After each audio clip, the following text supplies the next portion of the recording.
नमस्कार ओडिशा मंगल ओडिया चैनल को आपन को स्वागत। आज 22/5/2019 राज्य और देश विदेशर बछा बछा 10टी बड़ मुख्य खबर आपण मन पई नहीं आसी। चलंतु देखि नबा। मैट्रिक परीक्षा फल बाजी मारिले झियो झारसुगुड़ा रे सर्वाधिक पास हार 85.84%। चलित वर्षर मैट्रिक परीक्षा फल मंगलवार प्रकाश पाई। माध्यमिक शिक्षा परिषद बोर्ड द्वारा परिचालित मैट्रिक माध्यम और राज्य मुक्त विद्यालय सर्टिफिकेट परीक्षा फल प्रकाश पाई। चलित वर्ष 5,62,213 परीक्षार्थी परीक्षा देइछंती। एथिरे 3,97,125 छात्र छात्री पास करिछंती। तेबे सेमानक मध्यरु 2,05,470 छात्री और 1,91,655 जन छात्र पास करिछंती। चलित वर्ष पास हार 70.78% रही। गत वर्ष तुलन में एथर कम संख्यक छात्र छात्री पास करिछंती। बालेश्वर मैट्रिक परीक्षा उत्तीर्ण हेलेनी बोली विष पी जीवन हारिले छात्र। मैट्रिक परीक्षा उत्तीर्ण हो पारिलेनी बोली जड़े 10म श्रेणी छात्र मंगलवार विष पी आत्महत्या करिथिबा जणा पड़िछि। बालेश्वर जिलार बस्ता अंचल एभली अभावनीय घटना घटी। रिपोर्ट अनुसार मांडुरकुला गांधीजी हाईस्कूल छात्र शंकर्षण सेठी चलित वर्ष मैट्रिक परीक्षा देइथिले।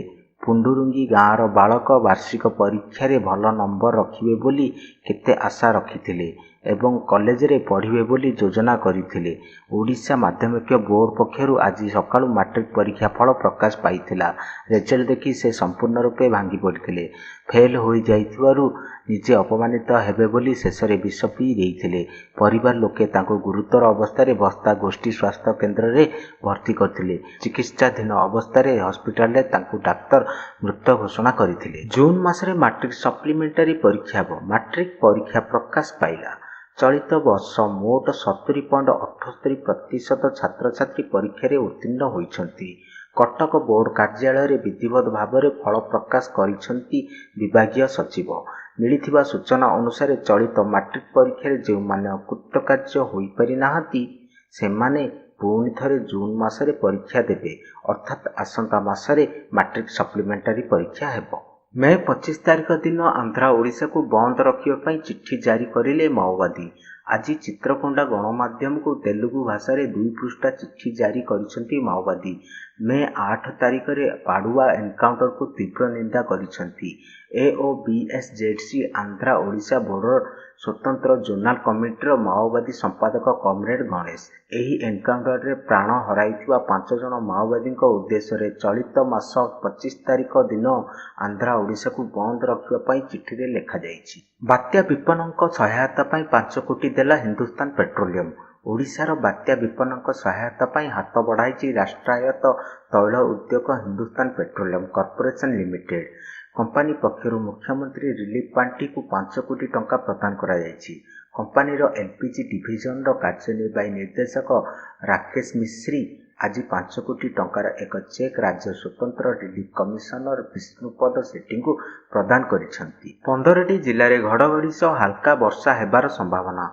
आज और आसंता काली राज्य में 15टी जिले में घड़घड़ी सह हल्का वर्षा हेबार आशंका रही। एही समय रे पवनर बेग प्राय घंटा प्रति 30 ରୁ 40 किलोमीटर रही पारे बोली सोमवार भुवनेश्वर पाणीपाग विभाग पक्षरु पूर्वानुमान करा जायछि। एही जिला गुड़िक मध्य मालकानगिरी, कोरापुट, रायगड़ा, कंधमाल, गजपति, गंजाम, जगतसिंहपुर, भद्रक, जाजपुर, बालेश्वर, मयूरभंज, केउंझर, ढेंकानाल, अनुगुल, कंधमाल रही।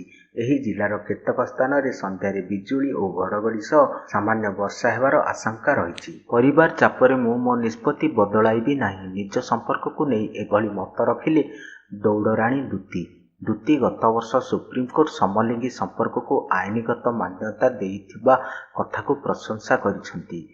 कोर्टकर एही राय तांको पई अम्लजान सदृश बोली से कहिसंती। से काहाको आघात देबाकू चाहंती नाही, मात्र जीवनसाथी बाछिबा एक व्यक्तिगत निष्पत्ति होइथिबा दृष्टिरू दूती कोर्ट को एही निष्पत्ति ताकू स्वाधीनता देइछि बोली मत व्यक्त करिसंती। पाकिस्तानी अलमदीना बोट को समुद्र मध्य जबत कला भारतीय कोस्टगार्ड।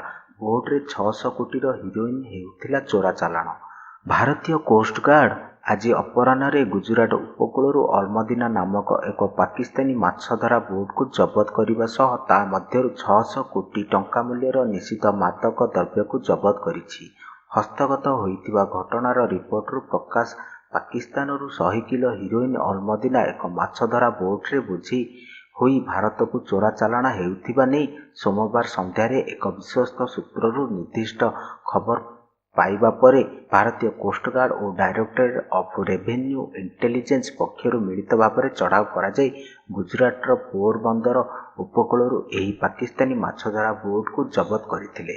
ଅରୁଣାଚଳ ପ୍ରଦେଶର ବିଧାୟକଙ୍କ ସମେତ ପରିବାରର 7 ଜଣଙ୍କୁ ମାଓବାଦୀ ହତ୍ୟା କଲେ। ଅରୁଣାଚଳ ପ୍ରଦେଶର ତିରାପ ଜିଲ୍ଲାରେ ଖୋନୋସ ପଶ୍ଚିମର ନ୍ୟାସନାଲ ପିପୁଲ୍ସ ପାର୍ଟିର ବିଧାୟକ ତିରୋଙ୍ଗ ଅବୋ ସମେତ 11 ଜଣଙ୍କୁ ମଙ୍ଗଳବାର ଆତଙ୍କବାଦୀମାନେ ହତ୍ୟା କରିଛନ୍ତି। ପୁଲିସ ସୂତ୍ରରୁ ପ୍ରକାଶ, ଏହି ଘଟଣା ଦକ୍ଷିଣ ପୂର୍ବ ଅରୁଣାଚଳ ପ୍ରଦେଶର ଜିଲ୍ଲା ମୁଖ୍ୟାଳୟ ଖୋନ୍ସାରୁ ପାଖାପାଖି 25 କିଲୋମିଟର ଦୂର ବୋଗାପାନି ନିକଟରେ ଘଟିଛି। ବିଧାୟକ ତିରୋଙ୍ଗ ଅବୋଙ୍କ ଉପରେ ଆତଙ୍କବାଦୀମାନେ 11 ଘଣ୍ଟା 30 ମିନିଟ୍ ସମୟରେ ଅତର୍କିତ ଆକ୍ରମଣ କରିବା ଆରମ୍ଭ କରିଥିଲେ। ପ୍ରାଥମିକ ରିପୋର୍ଟରୁ ଜଣାପଡ଼ିଛି କି ଏହି ଆକ୍ରମଣ ସନ୍ଦିଗ୍ଧ national socialist council of Nagaland ଆତଙ୍କବାଦୀମାନେ କରିଛନ୍ତି।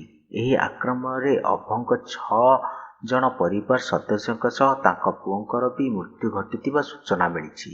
ତପ୍ତପାଣି ଘାଟିରେ ଓଲଟିଲା ମିନି ବସ୍, ଜଣେ ମୃତ 25 ଆହତ। ଗଞ୍ଜାମ ଜିଲ୍ଲା ସାନଖେମୁଣ୍ଡି ବ୍ଲକ ତପ୍ତପାଣି ଘାଟିରେ ମଙ୍ଗଳବାର ଅପରାହ୍ନ ପ୍ରାୟ 5ଟାରେ ଏକ ମିନି ବସ୍ ଓଲଟି ପଡ଼ିବାରୁ ଜଣଙ୍କ ମୃତ୍ୟୁ ଘଟିଥିବା ବେଳେ 25ରୁ ଉର୍ଦ୍ଧ୍ୱ ଯାତ୍ରୀ ଆହତ ହୋଇଛନ୍ତି। ମୃତକ ହେଲେ ଦିଗପହଣ୍ଡି ବ୍ଲକ ଗଡ଼ସାମନ୍ତପୁର ଗ୍ରାମର ରଘୁନାଥ ଗୌଡ଼। ଆହତମାନଙ୍କ ମଧ୍ୟରୁ 10 ଜଣଙ୍କ ଅବସ୍ଥା ଗୁରୁତର ଥିବାରୁ ବ୍ରହ୍ମପୁର ବଡ଼ ମେଡିକାଲରେ ଭର୍ତ୍ତି ହୋଇଛନ୍ତି।